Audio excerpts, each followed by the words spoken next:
Hi, I'm going to call this video Rest in Peace Little LB60 Door Chime. So what you're looking at is the circuit board out of a NuTone LB60 Concerto programmable electronic door chime. And the LB60 was the top of the line chime. It came out in the late 1970s or early 1980s, and it was discontinued in the early 2000s. And it was the absolute top of the line chime. And I actually have another video that sort of does a review of another LB60 that I have repaired. But unfortunately, at the moment, this one's dead. And this video is not about how to fix it, but it's about why it may not be able to be fixed and what caused it to actually die. It's a single circuit board chime. Most of what's on here, pretty run-of-the-mill kind of stuff. Probably the second rarest thing on here is the touchpad to program and operate the chime, and if used carefully they'll be fine. If they're used roughly, the little bubble switches can fail and that can create some problems with it, but sometimes they can be replaced. Finding one of these is difficult but not impossible. The thing that makes this chime unique is sort of the heart of the chime, and the heart of the chime is underneath the pad. It's this right here. This is a microprocessor, and this is an early microprocessor from the late 1970s, early 1980s, and it contains all of the programming that makes the chime operate. It contains all of the programs that for the pre-programmed songs. It is truly the heart of the chime. And actually, if you look at the service manuals for the different NuTone electronic musical chimes, what it essentially says in a long drawn out description is the microprocessor is the chime. This is what makes it operate. This is what has the songs in it. You take this out, basically you've got a board that does nothing. So this is actually the chime itself. Today's video is about why did this one fail. Well, this poor little LB60 failed from two things. It failed from age, but primarily it failed from neglect. This came from a customer's house. It had been up on their wall and it had been creating a humming noise from the speaker probably for the last 2 or 3 years. And they just sort of ignored it and didn't do anything about it. Eventually it got to the point where the humming became worse and worse, and then the chime actually stopped working. It stopped working because this microprocessor is now dead. And this microprocessor is actually dead to the point that when the board is powered up and the microprocessor is in place, all of the power supply and this portion of the board up here, it all goes haywire and nothing works properly, and the voltages are all wrong and components are overheating because this IC, this microprocessor, actually most likely has a dead short in it. There is no definitive test about what's exactly wrong with it, but it is bad, and I know that for a fact because when I remove it from the board and then power the board up without it, everything goes back to being normal again. However, without the microprocessor, the chime doesn't operate. So now I'm going to explain to you why this happens and how neglect works into this. There is two types of electricity in the world. There's AC, or alternating current, which is the type of electricity that comes out of the wall plug in your house that you plug your lamp or your toaster into. And then there's DC, or direct current electricity, which is more like the batteries that you put in your flashlight. Batteries have a plus and a minus terminal. Modern solid-state electronics like the LB60, like your Apple iPhone, like your Google Alexa, they're all designed to work on direct current or DC voltages with plus and minus. Now, since our electrical system in the United States is alternating current, AC, there has to be devices in the product that convert the AC into DC. And when you do that, that's this portion of the board here. When you do that, you take the alternating current and you turn it into direct current with plus and minus. The components that do that over time, after 20 or 25 years for a device that's been hung on your wall and powered up, waiting to be rung, over all of those years, those components accumulate a tremendous amount of hours on them, and they gradually start to fail over time. As they begin to fail more and more, that's where that very slight background buzz that you start to hear in the Chime speaker begins. And as they fail more and more, the hum turns into more of a buzz, and the buzz becomes louder and louder, and over time, as it slowly drifts out of specification and there's more AC than there is DC, it starts to damage other components. Some components, like microprocessors, they don't like AC at all. They get really, really unhappy when there's AC, and when there's AC in the circuit, that's what kills microprocessors.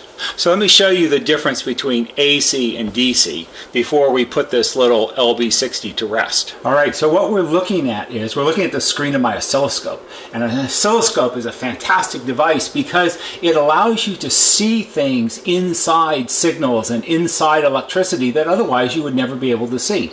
So I have this one set up to sort of simulate what happens to a poor little chime like the LB60 as it is installed and then over the years sits there and slowly begins to fail. So first we'll turn on the power to the LB60. And you can see that we have this blue line. The blue line is the line that shows the electricity coming out of the power supply on the LB60 circuit board. And since it's a DC voltage, it's flat and it's even and it's steady, and it just stays like that for a really, really, really long time. And that's what the microprocessor wants to see. It wants to see clean, flat DC voltage. That makes the microprocessor and the rest of the components on the board really, really happy. And that's what it's looking for. However, lurking in the future, after many hundreds of thousands of hours of time, something's going to happen. And it's this. There's something waiting to invade the poor little LB60. And what's waiting to invade? This. This is AC voltage. AC voltage, here, let me change that a little bit so you can see it.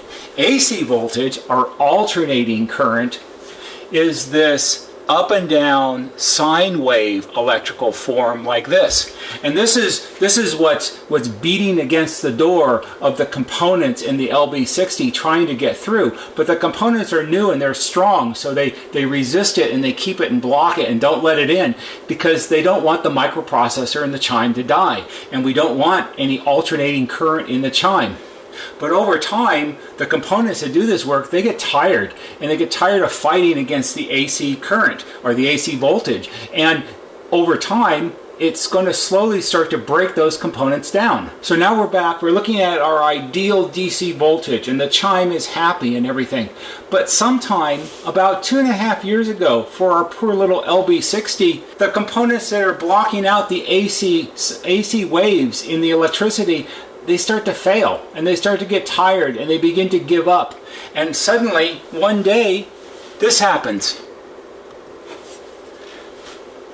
There's a little bit of an invasion of AC voltage on top of the DC. And you can see the yellow wavy line, it's pounding the death out of the DC current, or the DC voltage. This is what's referred to as ripple. It's a ripple in the electrical power circuit of the LB60. And those little waves, think about the waves at the ocean, at the beach, and how they roll in and they roll out. But after 100 years, they can wear a granite boulder down to just a little pebble. That's all that's left because of the constant bombardment of the waves. Well, the AC, maybe it's not quite as bad as ocean waves, but it's the same basic idea. You've got AC ripple in the power circuit of your poor little LB60, and the components that are trying to beat it back, they've all but given up, and the more ripple there is, the sooner they're going to fail, and the ripple is going to become bigger and bigger. And guess what happens? Eventually, it's pounding on the poor little microprocessor.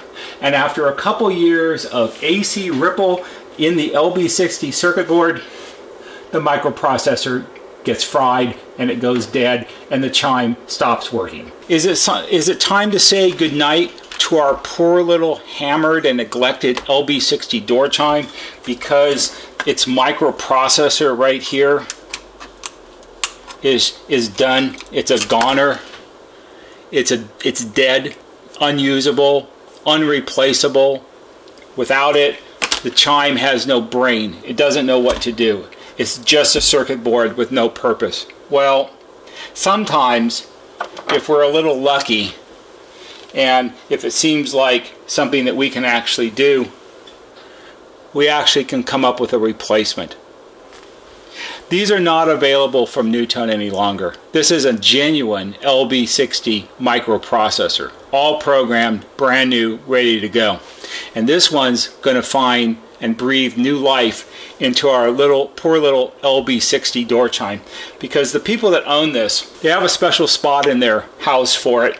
They actually, when they had the house built, they have a niche in the wall, and the chime fits in the niche perfectly, and it's something they really enjoy having. They really want it to work again. So I told them, well, I don't have a lot of these. In fact, I only have this one and one other one. But we're going to use one of them today, and I'm going to rebuild the LB60 circuit board and replace and renew all of the components that have failed over time, the ones that beat back the AC voltage from our electrical system, so they'll provide clean, flat DC voltage to our replacement microprocessor, because I want this microprocessor to last longer than the first one did actually. So what's the moral of the story?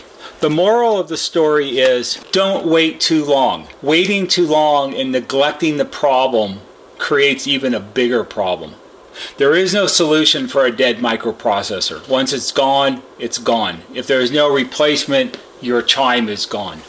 If you start to notice a hum or a buzz from your NuTone electronic chime, it doesn't matter whether it's an LB60 or an LA60 or one of the LB or LA or LAC55s, don't wait. Either get it fixed when it first starts, or if you can't get it fixed right now, open it up and disconnect the power from it. If you disconnect the power from it, it won't fail anymore. It won't get fixed, but it won't fail anymore. And then when the day comes that you do want to get it fixed, you'll be able to send it to someone like me or someone else you find, and maybe they'll be able to fix it for you. Odds are they will. Let's not kill any more NuTone electronic musical chimes. Let's see if we can be a little kinder to our electronic chimes, and maybe we won't have to have as many rest in peace LB60 videos. I hope you found this interesting and perhaps helpful. If you did, please give it a big thumbs up on YouTube, because that always helps. There'll be a banner right here that shows you how to subscribe. Go to our YouTube homepage, click on the bell or on the wheel, put in your email address, and every time we post a new video, you'll get a notification and you can watch it and give us another thumbs up. That's all for today. Time to fix our poor little LB60. So you didn't think that you were really going to get off without hearing it work again, did you?